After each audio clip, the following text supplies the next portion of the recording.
So if you've been highly successful in a relationship, this is probably of no interest to you. But if you've been somehow, maybe like me, less than dynamic, less than always experiencing greatness in relationship, then there are three key elements that I'd like to point out about relationship, the things we did not learn in school. Now, the stuff around attraction, the whole chemical attraction, falling in love with someone, has anyone ever really nutted this out? There are 7 mirrors. There are 7 actual, let's call them mysteries of life, but they are mirrors. They are the world being reflected back to us, and particularly relationships being reflected back to us. So mirrors are really, really crucial. So mirrors determine who we're attracted to. Basically, a great example of a mirror would be someone who says, oh, look, it's the last thing I set out to do, but I ended up marrying mum, or I ended up marrying dad. The person I'm with is the spitting image, the duplicate in terms of the way they treat me and the way they live as my mum or my dad. Now, there are 6 other mirrors. That's just one. That's a simple one. The 6 other ones, most people have never even heard of. There's another element that's really, really, really important here around relationships lasting or not lasting. Emotions. So emotions that linger in the body or linger in the field around us. Shame, grief, guilt, fear, anger, pride, apathy. These are the sorts of things that obviously can impact on relationships and basically cause the end of the honeymoon period when these things can no longer be hidden. So we have mirrors, we have emotions, and the third ingredient, the third highly significant thing around relationships is what I'm going to call sobering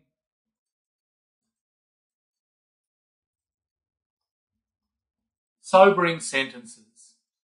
Now, sobering sentences are the things that define us. At some point in our lives, just about everyone I know has come up with a sentence that defines themselves.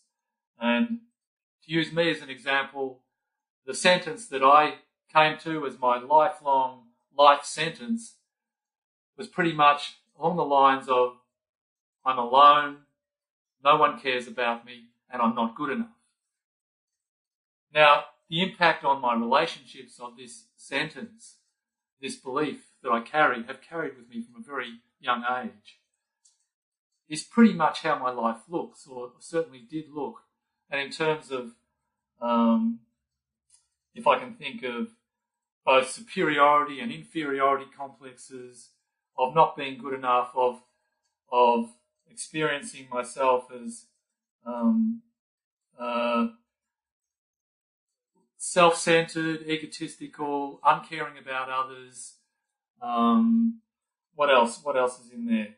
There's afraid of failure, afraid of success, afraid of being like my dad, afraid of being like my mum, but wanting to be like my dad and appease the expectations of my family. There's a whole bunch of things that they relate back to this sobering sentence that I carry with me. And it raises lots of questions. And the fun stuff really starts when down deep in relationship, when like I said, the honeymoon is gone, when we're really getting to the guts of it, and all I want to know from my partner is, please tell me I'm not alone. Please tell me you care about me. Please tell me I'm good enough. Thank you. So what we end up with is mirrors, emotions, and sobering sentences, or to abbreviate it, MESS. So we have the mess of relationships. And this last sobering sentence thing, of course, doesn't have to be a negative. It can actually be an awesome sentence that guides our thoughts and our behaviours. It can be something like, I'm in awe of the universe. I love everything I love all living beings. I love the creative. I love you. I love me. Thank you very much. It can be something like that on the spur of the moment. That's what we can create. We can actually start to understand the mirrors.